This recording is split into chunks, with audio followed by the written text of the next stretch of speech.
Bonsoir à tous, bienvenue dans LFNA TV, l'émission référence des fans de football en Nouvelle-Aquitaine. Au programme ce soir, évidemment, tous les résultats et les conséquences au classement. On va parler foot féminin avec la D1 Arkema et une nouvelle désillusion pour les Girondins de Bordeaux. On va parler des Girondins cette fois en Ligue 2 BKT avec les images de deux matchs fous, celui opposant Pau à Caen et celui opposant Rodez aux Girondins. Et puis il y aura également dans l'ordre le national avec la série qui continue pour les Chamois niortais. Le National 2 avec un derby de Nouvelle-Aquitaine entre Bergerac-Périgord et Angoulême-Charentes. Il y aura une large page consacrée au National 3 avec deux présidents invités ce soir. David Choré, président du FC Choré, et Philippe Nabé du Stade Poitevin. On vous donnera également les résultats du foot entreprise avec la Coupe nationale. On aura le Régional 1 évidemment. Et puis en toute fin d'émission, le reportage de la semaine consacré au foot en marchant avec un détour du côté de l'île d'Oléron. LFNA TV numéro 132, c'est parti. Galanterie oblige, on débute avec le foot féminin et la D1 Arkema ont joué ce week-end la 16e journée de championnat. Les Girondins de Bordeaux étaient en déplacement du côté de Montpellier. Le résumé de cette rencontre vous est proposé par Théo Rodriguez.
Conséquence au classement, les Girondins de Bordeaux sont toujours lanterne rouge avec seulement 7 points. Prochain match, ce sera le 16 mars à domicile face à Dijon. À noter, toujours en foot féminin, en Détroit, le report de la rencontre de la 13e journée entre Nîmes et Mérignac-Carlac en raison des conditions météo. On passe maintenant au football masculin avec tout d'abord la 27e journée de Ligue 2 BKT et les Girondins de Bordeaux qui étaient en déplacement du côté de Rodez. Match nul, 2 buts partout avec les Girondins qui avaient ouvert la marque à la 18e minute grâce au 3e but de cette saison de Zouriko Davitashvili.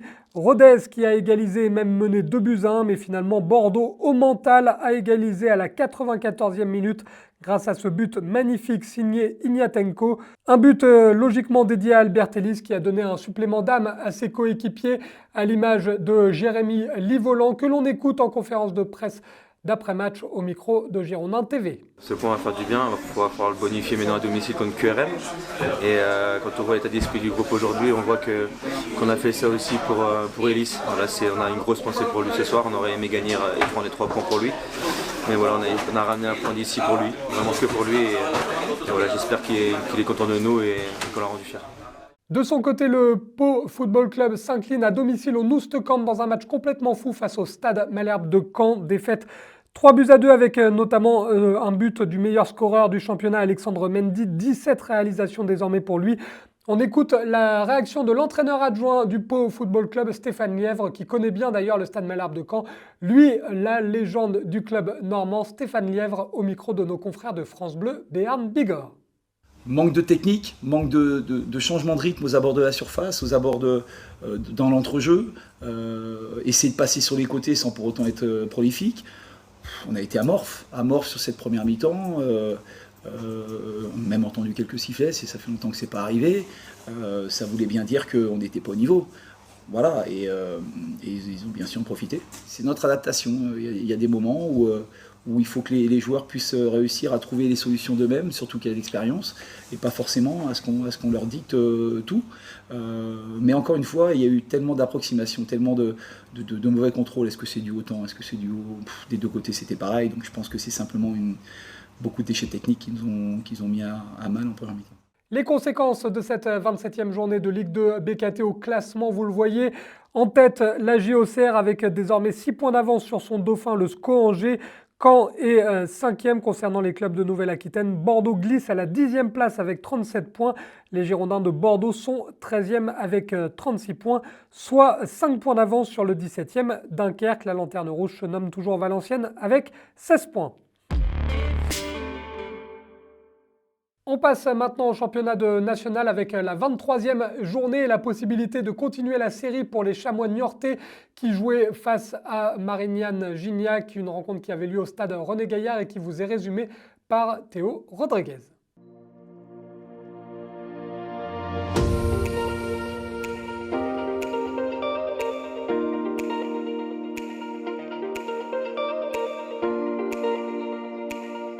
Durivo côté gauche centre pour la tête d'Elfège, mais Herbin fait un arrêt magnifique. Diarra à la baguette pour ce coup franc dans l'axe. C'est au fond, Marignane ouvre le score dans ce match.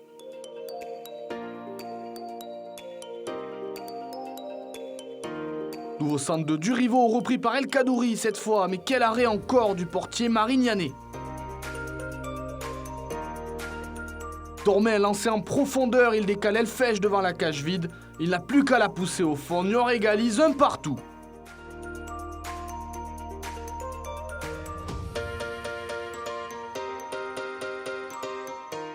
Incho s'infiltre et prend sa chance, mais bute une nouvelle fois sur Anthony Herbin. 45e minute, l'arbitre renvoie tout le monde au vestiaire, un partout à l'issue de ce premier acte. Possession niortaise au retour des vestiaires, Incho reçoit ce ballon et fait parler sa technique. Il crochette le dernier défenseur avant d'envoyer une lourde en lucarne. Herbin n'a pas bougé. Niort prend l'avantage 2-1. Quel festival de l'attaquant niortais.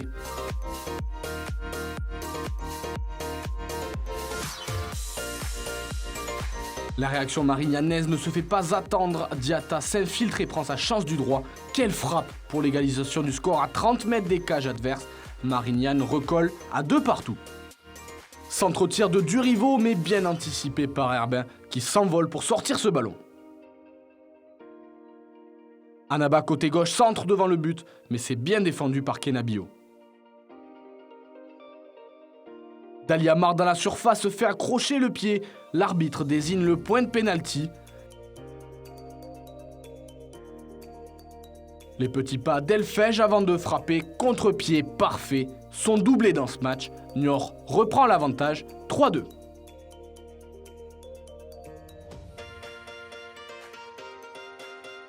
Belle combinaison des Niortais jusqu'à Bentil qui va rentrer dans la surface et frapper, mais c'est arrêté par Herbin. Malé est à la retombée de ce centre de Doucouré, il enroule du droit, mais quelle parade du portier des Chamois pour conserver l'avantage. Corner pour Marignane, c'est repris de la tête, mais ça passe au-dessus de la cage niortaise.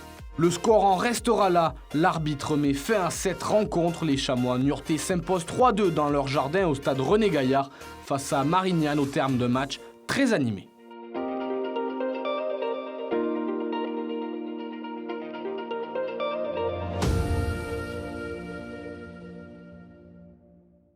Septième match sans défaite pour les Chamois, deuxième du classement. Vous le voyez au classement, 6 points d'avance pour le Red Star en tête.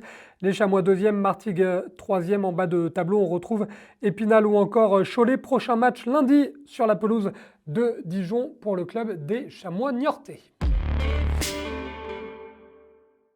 On passe au National 2. Il y avait dans la poule B qui concerne les clubs de Nouvelle-Aquitaine un match en retard de la 14e journée ce week-end. Un derby important entre Bergerac, Périgord et Angoulême-Charentes. Un match qui valait de l'or pour l'équipe qui allait s'imposer, notamment dans la lutte pour le maintien. Match qui vous est résumé par Flavien Ziolkowski.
Voici les résultats complets dans cette poule B ce week-end avec 3 matchs en retard et la victoire 4-2 du Paris 13 Atlético malheureusement face à Trélissac. Victoire 2-0 importante pour La Roche-Vendée face à Romorantin.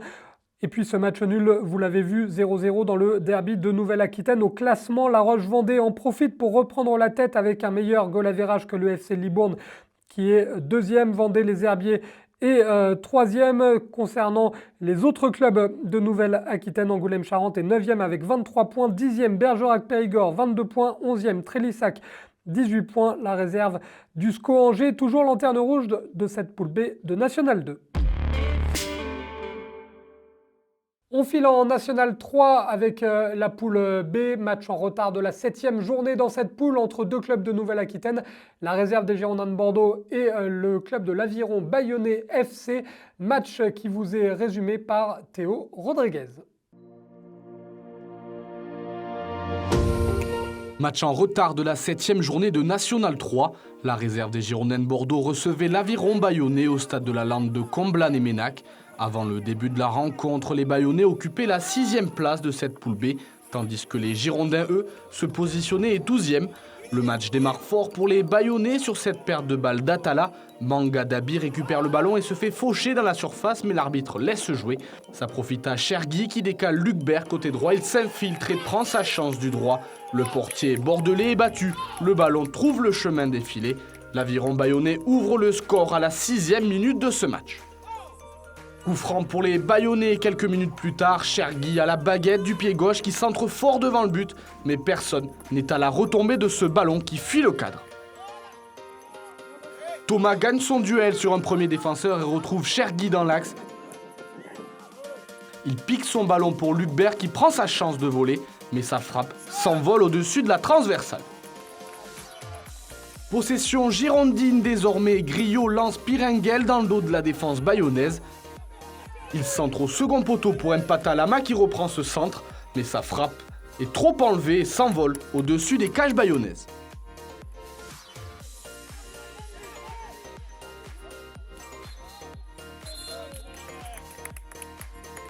« 45e minute, l'arbitre renvoie à tout le monde au vestiaire.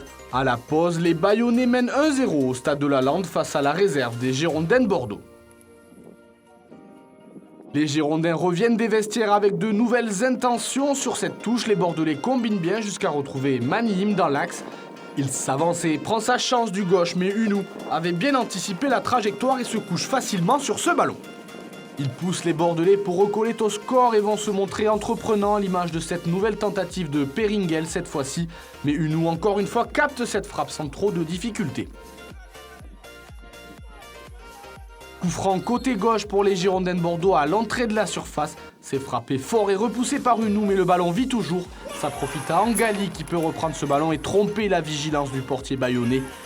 Les Girondins recollent au score. Ça fait un partout à quelques minutes de la fin du temps réglementaire.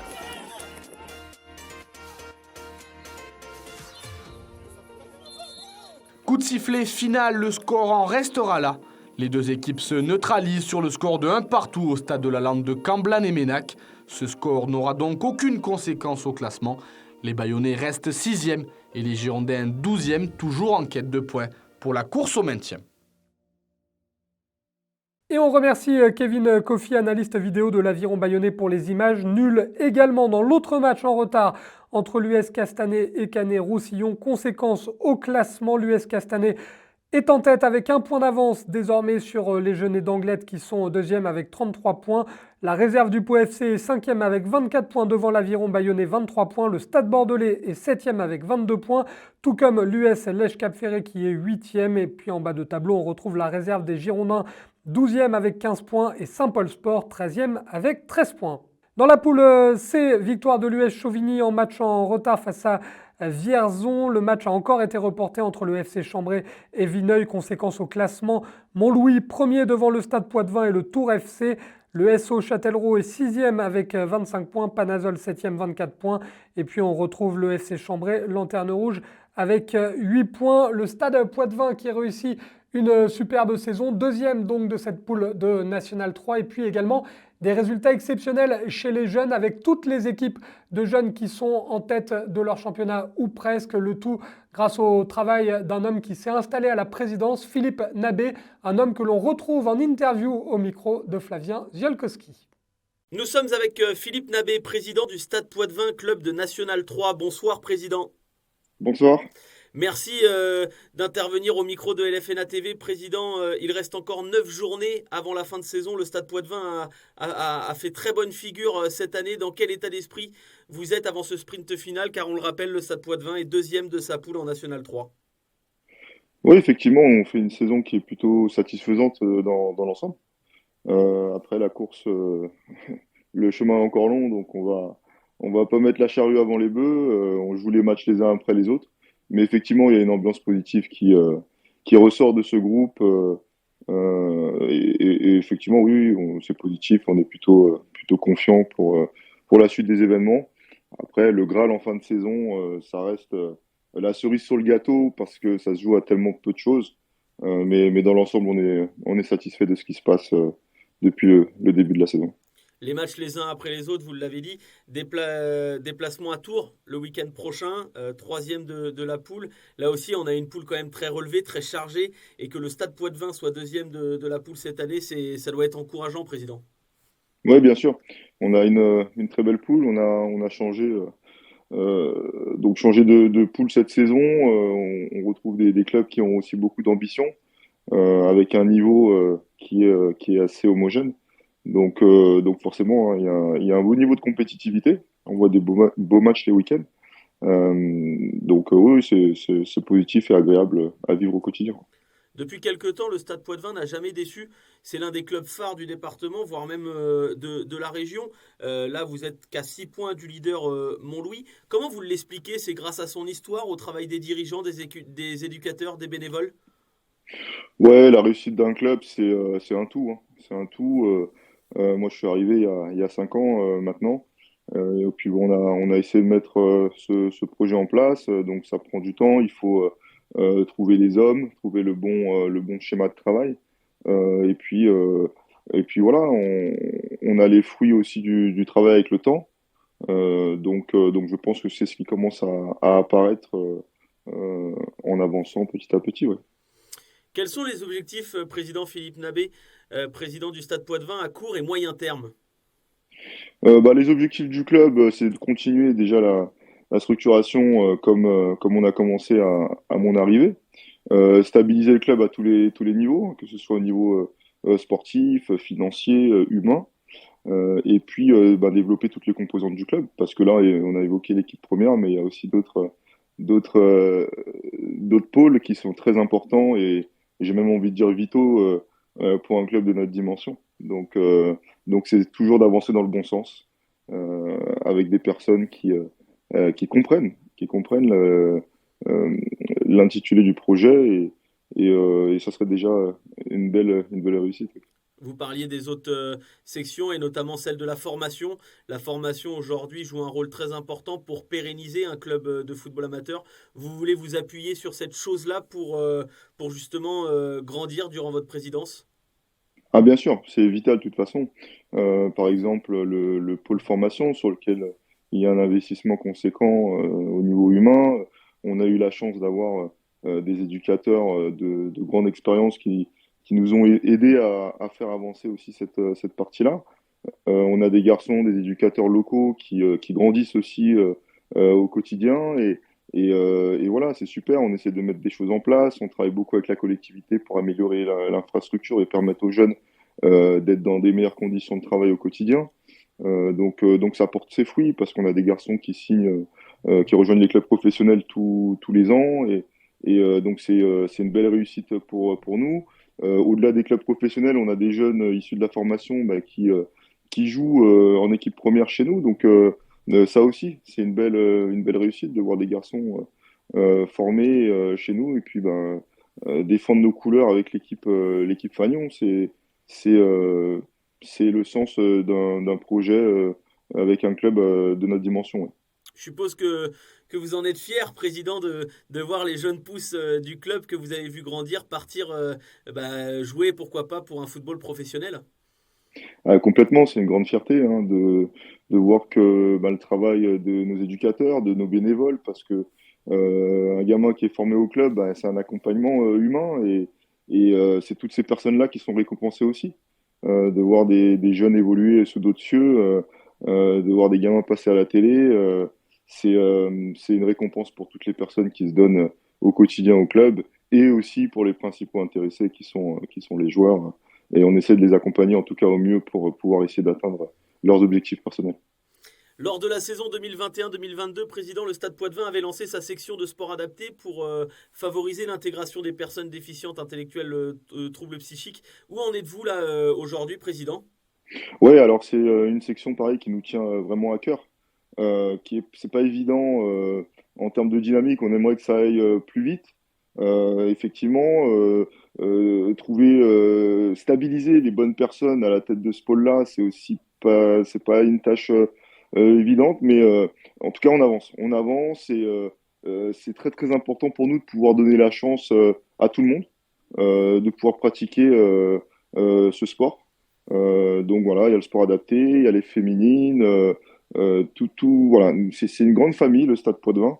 Et enfin, je veux dire, et voilà, tout le monde peut évoluer et faire son sport préféré dans les meilleures conditions.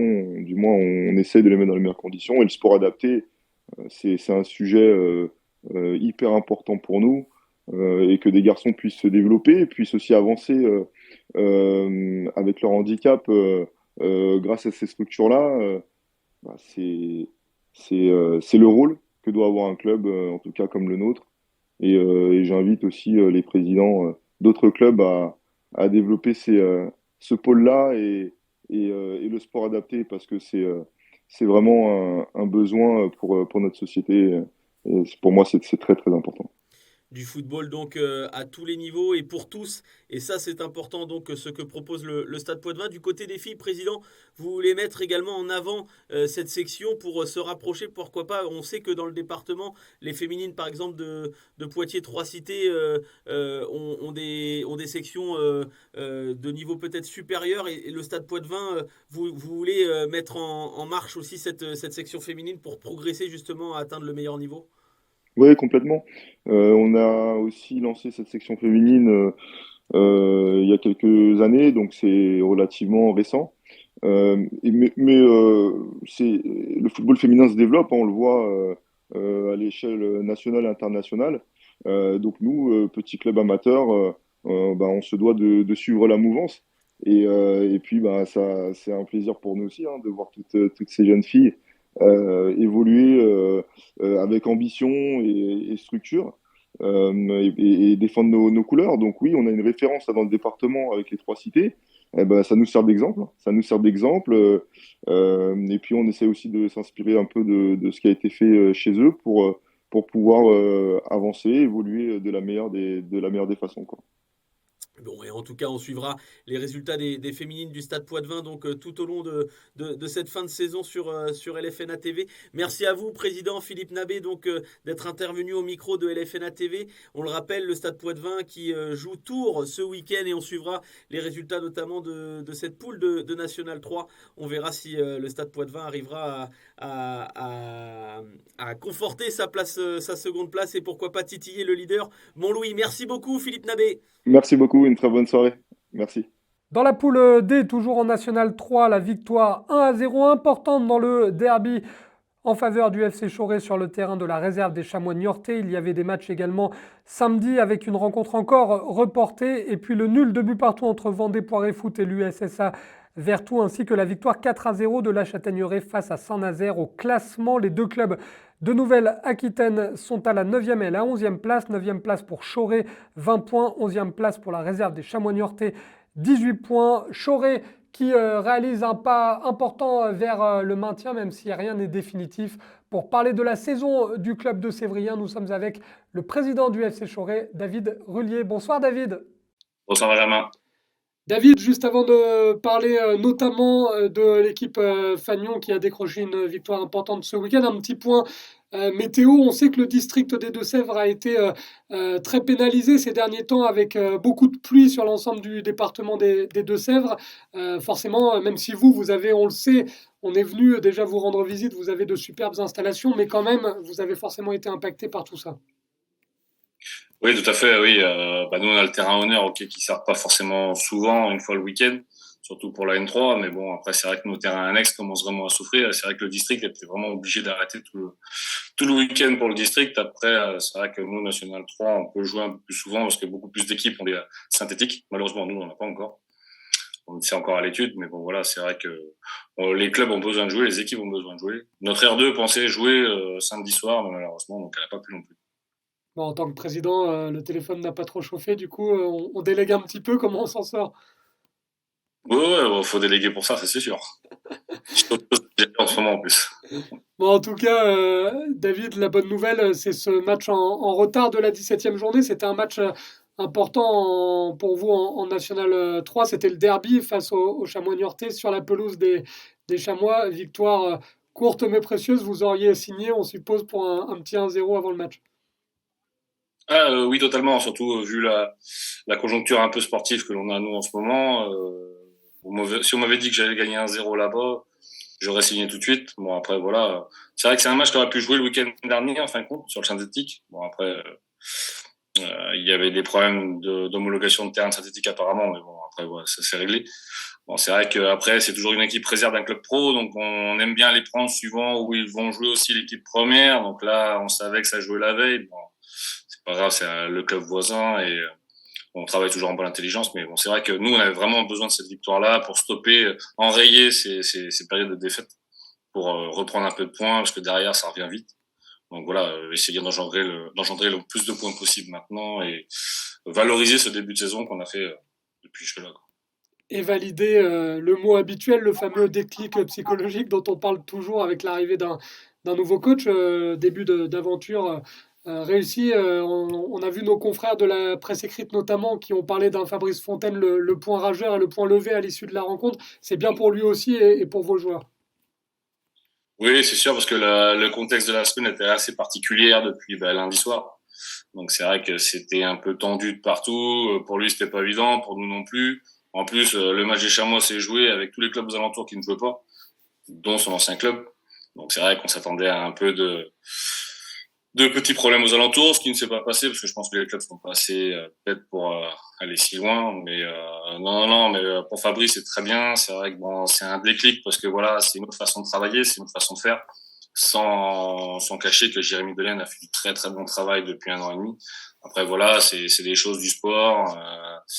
Les joueurs sont aussi fautifs de son départ, ça c'est ce qu'on leur a dit aussi. Mais voilà, c'est des choses qui font que Jérémy le savait très bien, il l'a très bien compris. Donc voilà, et on s'est quitté en très bons termes. Et puis voilà, puis Fabrice arrive, amène sa nouvelle patte, en espérant que voilà, ça fonctionne tout de suite. Et justement samedi ça a gagné, donc tant mieux.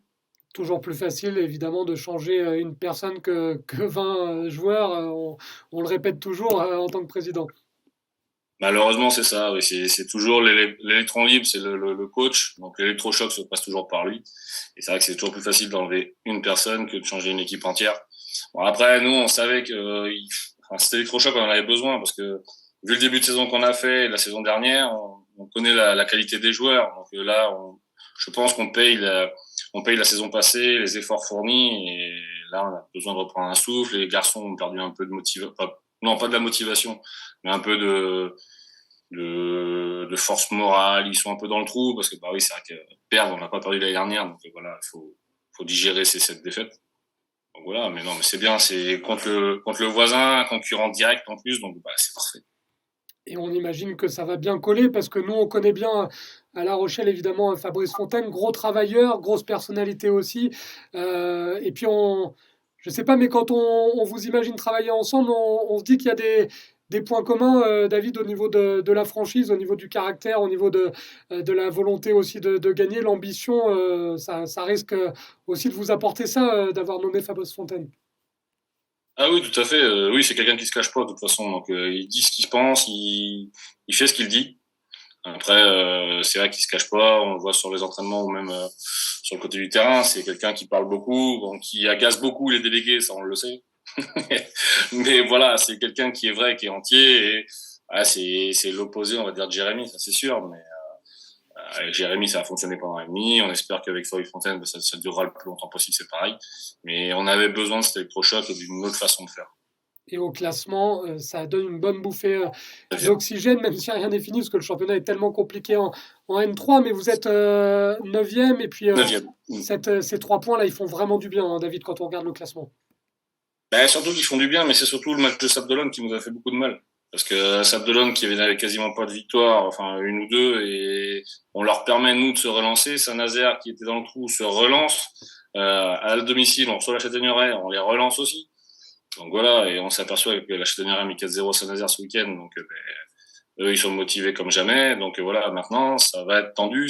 Voilà, il faudra pas laisser trop de faux pas derrière nous. Et samedi, il y a Château-Gontier qui arrive, il faut pas se tromper dessus, quoi.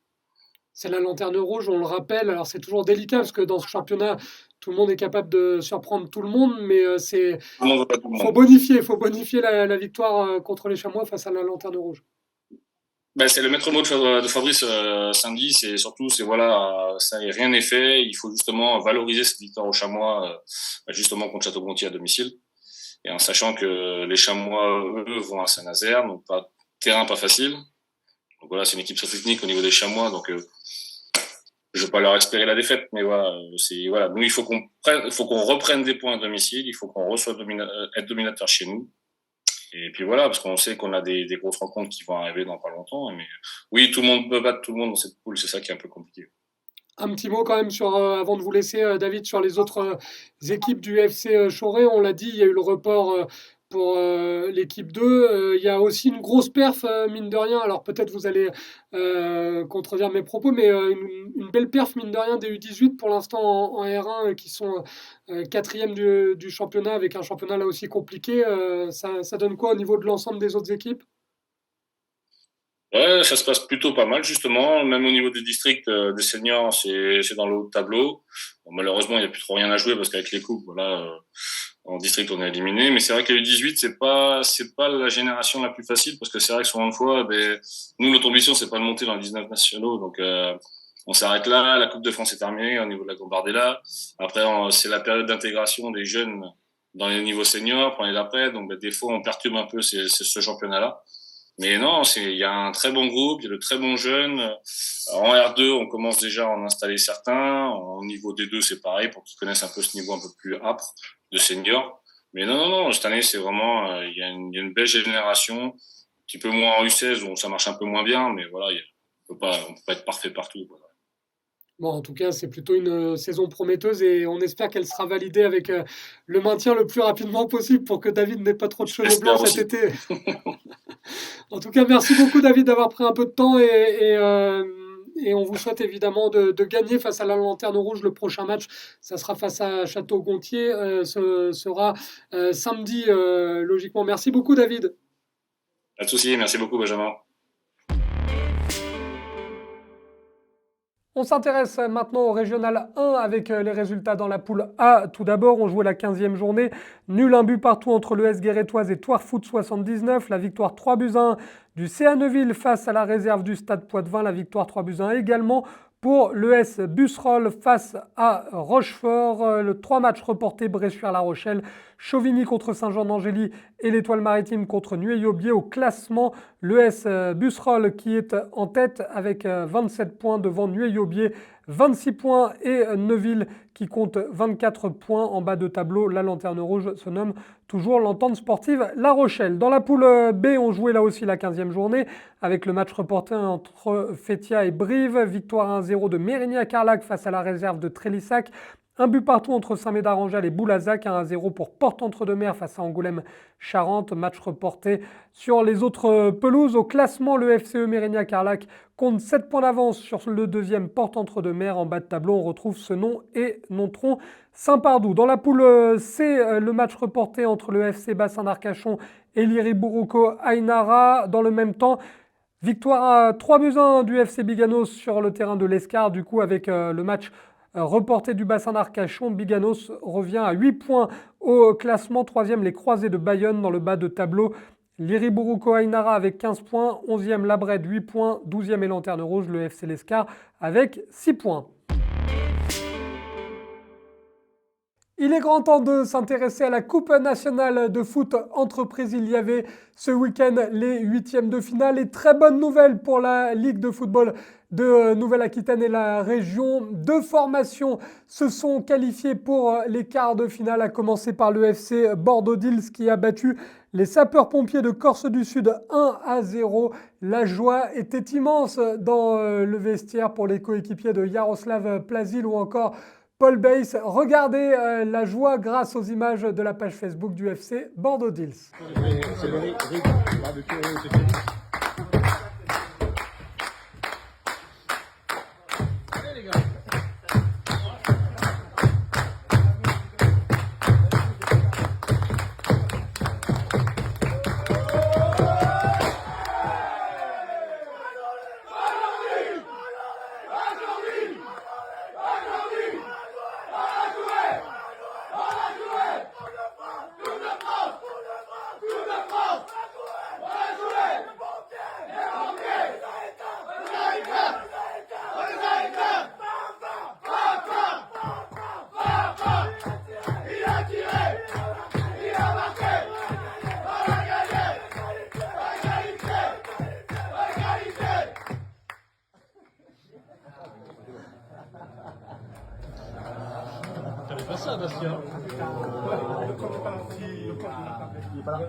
Pas de code. Oh putain, c'est dans la vidéo, Manu, on va se faire pirater.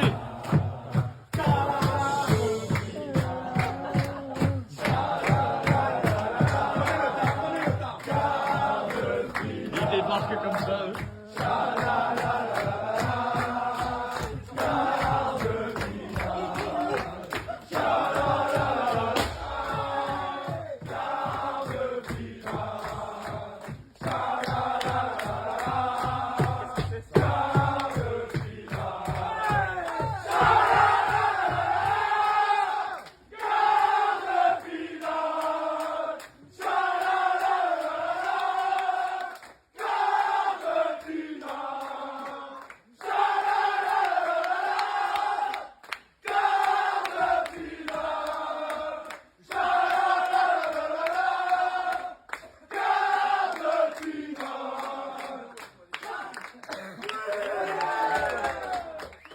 Ça passe également pour un autre club girondin qualifié pour les quarts de finale, le FC P2M qui s'est largement imposé face au Wewir FC.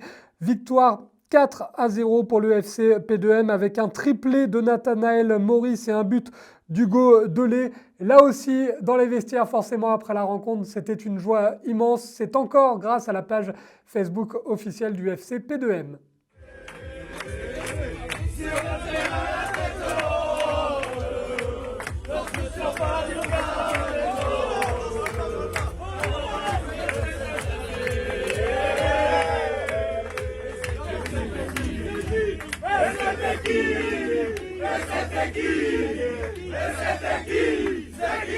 C'est qui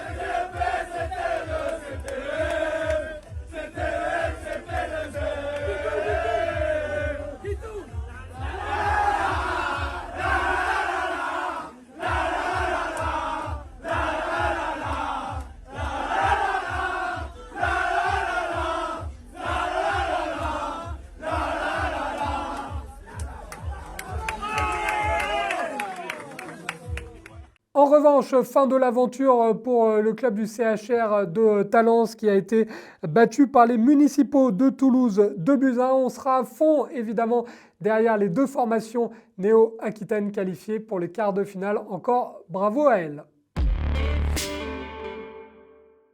On termine cette émission avec le reportage de la semaine. On va parler foot en marchant avec un événement qui était organisé du côté de l'île d'Oléron à Saint-Pierre, précisément avec une étape du championnat départemental. Un reportage qui vous est proposé par notre trio magique, Hugo Launay, Robin Travers et Antoine Olivier.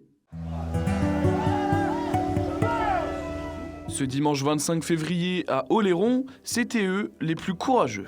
Sous une pluie bretonne, les plus de 50 ans de la région se sont réunis pour la 5e journée départementale de foot en marchant. Ce dérivé du plus célèbre des sports de ballon se joue à 6 contre 6 sur un quart de terrain et comme son nom l'indique, interdit de courir. La première règle, c'est qu'il n'y a pas de contact. La deuxième, on n'a pas le droit de courir. Et puis surtout, lorsqu'on aime bien le jeu, les intentions, la transition, l'intelligence des déplacements, le temps de passe, bien, tout ça, c'est une réflexion qu'on doit être amené à avoir lorsqu'on a le ballon ou lorsqu'on n'a pas le ballon. On a tendance à courir, je dirais, un petit peu. Après, c'est difficile quand tu as été joueur de foot toute ta vie de ne pas courir. Il ne faut pas être attiré par le ballon, en fait. Il faut surtout rester sur son gars et le tenir.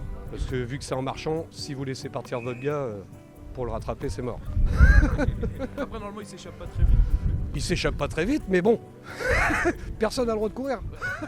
Ce nouveau sport est en train de grandir depuis plusieurs années et compte à présent 200 adhérents en Charente-Maritime. Une réussite due notamment à Joël Godin, organisateur des plateaux comme aujourd'hui. On a commencé déjà à faire des plateaux ou des regroupements il y a 5-6 ans. Et puis ça a découlé bien sûr sur un plateau départemental où là on était amené à faire des catégories de façon à donner la possibilité à chacun de s'exprimer en fonction du niveau. Et ça convient bien sûr à tout le monde avec un règlement qui a été mis en place, qui est basé sur le niveau international. Ah oui, on a commencé, on n'était que 5. Et là, on jouait sur un terrain de hand là, à l'extérieur, les skateparks. On a commencé comme ça. Donc il y a une belle évolution, donc tant mieux, hein, c'est cool. Mais si le foot en marchant est arrivé en France et à Oléron en 2018, c'est bien en Outre-Manche que le walking foot a été créé en 2011. Dans la région, les Anglais ont monté plusieurs équipes et participent au championnat. Effectivement, il y a quand même une population anglaise qui a mené ça sur le département et qui nous permet aussi d'avoir des échanges culturels aussi. Et vous allez voir aujourd'hui qu'il y a quand même beaucoup d'Anglais. C'est un sport national en Angleterre. Déjà, eux, ils sont précurseurs, ils ont inventé ça. Et puis, quand on voit leur niveau, ils pratiquent 2-3 fois par semaine. Nous, on les a rencontrés en Coupe du Monde. Voilà, il y a surtout des joueurs qui ont évolué en professionnel. Un simple joueur régional, chez eux, il n'y en a pas beaucoup. Des Français aussi sont allés jouer en Angleterre. En effet, l'été dernier avait lieu la Coupe du Monde de foot en marchant. L'occasion pour Joël, membre de l'équipe de France, de vivre une vraie expérience de compétition internationale. L'équipe de France, il y a des catégories d'âge. Il y a des filles en 40 et en 50, il y a des garçons en plus 50, et puis des plus 60 et des plus 70 au niveau de l'équipe nationale. Déjà se qualifier pour le dernier carré, c'était déjà inespéré, mais atteindre la finale, c'était déjà l'apothéose. Donc voilà, et même si moi je suis un compétiteur, je pense qu'on pouvait faire beaucoup mieux encore. Mais c'est un travail de longue haleine et chaque chose en son temps. Et même s'il existe une vraie compétition, l'objectif c'est aussi de se retrouver pour que tout le monde prenne du plaisir. Les équipes sont divisées en 3 catégories. Découverte pour les néo-footballeurs en marchant, classique pour ceux notamment qui jouaient déjà au foot avant et élite pour les plus expérimentés. La discipline permet de créer des liens et de faire une activité physique tout en prenant du plaisir. Je pense que se retrouver, déjà les entraînements c'est sympa. Et puis après, de se retrouver le plateau, comme on fait là, c'est vraiment... Bon, regardez ce temps aujourd'hui, tout le monde est là, pratiquement. Moi, j'ai quand même 66 ans. Ça fait du bien, quoi, de courir, de marcher plutôt. Et surtout, cette ambiance qui est quand même assez importante pour moi. C'est vraiment un réel plaisir parce que même on a des licenciés qui n'ont jamais joué au ballon. Et c'est aussi un sport santé et c'est aussi un lien social. Donc il ne faut pas l'oublier. Le fait de jouer en mixte aussi, ça c'est chouette de pouvoir jouer avec les garçons et les filles. Ça c'est bien aussi. Et puis comme on joue qu'à 5 ou 6 sur un petit terrain, en fait le toucher de ballon, on l'a beaucoup plus que quand on joue à 11. Anciens pros comme simples amateurs, tous peuvent y trouver leur compte. Moi je suis là pour leur donner, je dirais, un petit coup de main qui est bienvenu j'espère, mais je dirais que quand on appelle ça, c'est plus une camaraderie qu'autre chose pour moi. Mais il y a des règles je dirais différentes, mais ce qui est important, c'est de retrouver le plaisir de jouer. Et mon copain joue au foot et on a entendu parler du foot en marchant, on s'est dit on va aller jouer ensemble, ça va être sympa. Ouais, moi j'ai 50 ans, donc du coup c'est chouette de pouvoir continuer à jouer au foot, prendre du plaisir, avoir le droit vite fait de courir, non mais ça faudra pas le dire, et de continuer à de jouer notre passion, quoi. Malgré la pluie, ce nouveau plateau a encore amené son lot de rires et de beaux jeux. Et même si les tacles sont interdits sur le rectangle vert, les vieilles rivalités et la compétition viennent forcément animer la matinée.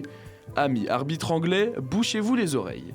Alors, je ne vais pas faire une polémique par rapport à ça, mais je dirais que ils oublient certainement beaucoup plus de fautes pour les Anglais que pour les Français.